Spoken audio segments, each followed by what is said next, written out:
My Curriculum Journey in ECS210 by Courtney Koshaluk. When I was first faced with the question, what is curriculum, I had to stop and consider my answer. I came up with the metaphor that curriculum is like a cobblestone path. I thought of this because to me, curriculum was a guideline that teachers followed. It was strategically planned and placed by professionals and publishers. It was the teacher's job to make sure they followed this curriculum. One of the first things I learned in my journey was about common sense from Kumashiro. Everyone has a different set of common sense, and it also changes over time. For example, what is common to me is not common to my 101-year-old great-grandmother. Kumashiro says that common sense often makes it easy to continue teaching and learning in ways that allow the oppressions already in play to continue to play out unchallenged in our schools and society. We may need to challenge our common sense in order to cease these oppressions in the classroom. There are also hidden messages in everything we do, especially the ways that teachers teach curriculum. I chose an image of an iceberg to represent curriculum. The visible component that we teach students is only a fraction of what we are really teaching them.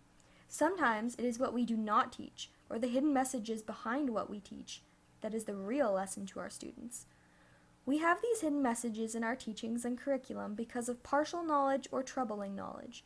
With partial knowledge, we do not know enough on a subject to teach students about it. With troubling knowledge, we are too troubled by what we have learned to teach this to our students.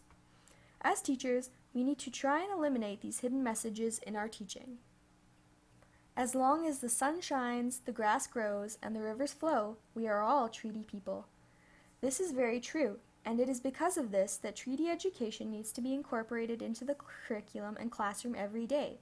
Sometimes teachers have no idea how to do this, and as Claire Kruger explained, don't teach what you don't know.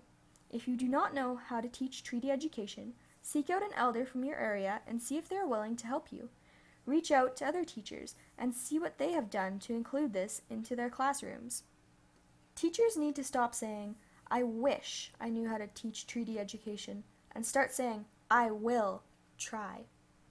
When I looked at social justice issues in the curriculum, I thought the quote, thousands of candles can be lighted from a single candle, and the life of the candle will not be shortened, was very appropriate. During my inquiry group project, I looked at LGBTQ issues in the classroom. I discovered many ways to incorporate this topic into the curriculum and into my classroom, and developed a blog where I collected and posted all the things I found that were relevant to creating a safe space in the classroom for LGBTQ youth. Bonnie Morton also came to class and did a presentation on poverty. I hadn't realized the economic issues students that were poor came across in regard to school. Now I know to make sure the curriculum is manageable for students that are not middle class. Thus, in regard to social justice issues in the curriculum, if it is important to you, you will find a way. If not, you'll find an excuse not to teach about these topics.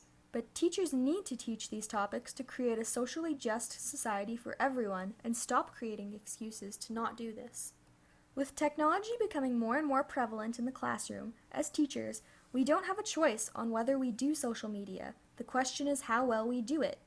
Social media needs to become a part of the curriculum to keep what students are learning relevant to their everyday lives. Now, students are coming to school with all this technological knowledge, so why not take advantage of this?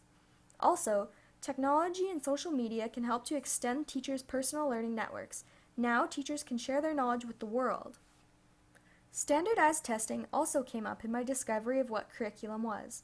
President Barack Obama stated that teachers should not be forced to spend the academic year preparing students to fill in bubbles on standardized tests, and I agree with him. These tests do not accurately measure the intelligence of the child, and they most certainly do not account for multiple intelligences, as explained by Howard Gardner.